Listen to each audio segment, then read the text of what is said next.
இன்றைக்கி நாங்கள் பிஞ்சு ஊறுகாய் தான் போட போகிறோம். எங்களோட மரத்தில் நிறைய பிஞ்சு விழுகுது. அதை வேஸ்ட் பண்ணாமல் நாங்கள் ஊறுகாவாக போட்டுக்கிறோம்.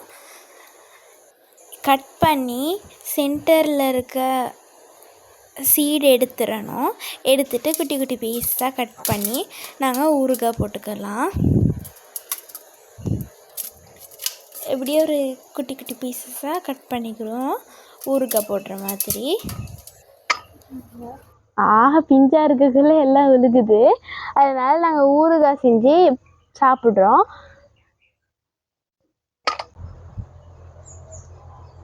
இப்போதைக்கு இவ்வளோ தான் வெட்டி இருக்கோம். எனக்கு கொஞ்சம் வெட்டாக இருக்குது. அதை வெட்டிட்டு நான் உங்ககிட்ட காட்டுறேன். இந்த நெல்லி மரத்தில் இன்னும் காய் காய்க்கலை. காய் காய்ச்சோன்னே நான் ஒரு வீடியோவாக போடுறேன். இதை பேஷன் கொடியும் போயிருக்கு. மேலே அங்கே பேஷன் காயும் இருக்குது. இங்கேருந்து பெருசாக விளங்கலை. ஆனால் காய் இருக்குது. ஒரு 6-7 காய் கிட்ட இருக்குது. இப்படி இருக்கு என்ன நிழல். எல்லாரும் என்ன சேனலுக்கு சப்ஸ்கிரைப் பண்ணுங்க. எல்லாருக்கும் கமெண்ட் பண்ணுங்க, ஷேர் பண்ணுங்க, லைக் பண்ணுங்க. அவ்வளோத்தையும் வெட்டிட்டோம். இப்போ ஊறுகாய் போடலாம்.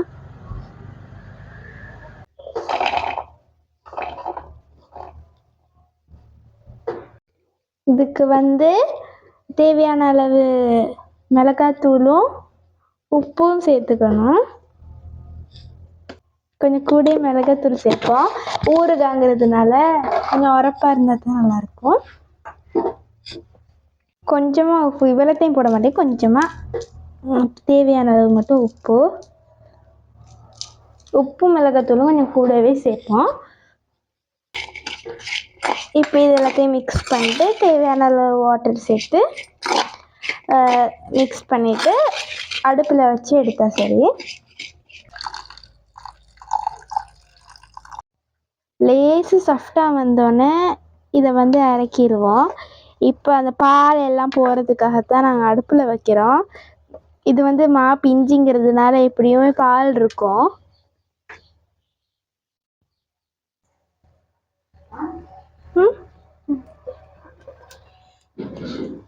வாட்டையை மடக்கிறேன் முதல்ல.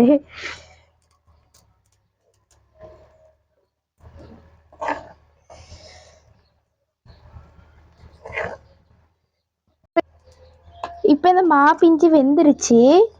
கூட வெந்தால் சட்னி மாதிரி ஆயிரும். சாஃப்ட் ஆகுனா அந்த கடிப்படுற மாதிரி இருக்காது.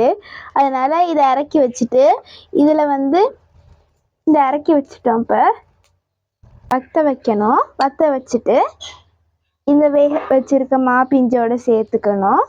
சேர்த்துட்டு கொஞ்சம் தேங்காய் நெய் சேர்த்து மிக்ஸ் பண்ணி நாங்கள் ஸ்டோர் பண்ணி வச்சுக்கலாம். நெருப்பு எவ்வளோ இது. இப்போ இதை இறக்கிடுவோம். இதில் கொஞ்சம் ஆயில் சேர்த்துக்கிறோம். இதை கொஞ்சமாக போதும். இது கொஞ்சம் ஆயில் போட்டுக்கிடுவோம். போதும் ஆயில். கொஞ்சம் பத்தாதோ. இப்போ இந்த மிக்சர் கூட அவிச்சு வச்சிருக்க பிஞ்சு சேர்ப்போம்.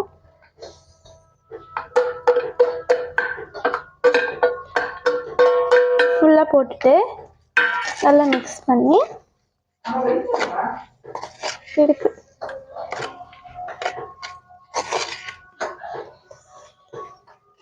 இதை இப்படி நல்லா மிக்ஸ் பண்ணி எடுத்தோம்னா ஊறுகாய் ரெடி. இப்போ இதை ஒரு கண்ணாடி பாத்திரத்தில், கண்ணாடி ஜாரில் போட்டு 1 மாதம் இல்லாட்டி. இந்த வீடியோ பிடிச்சிருந்தா சப்ஸ்கிரைப் பண்ணுங்கள்.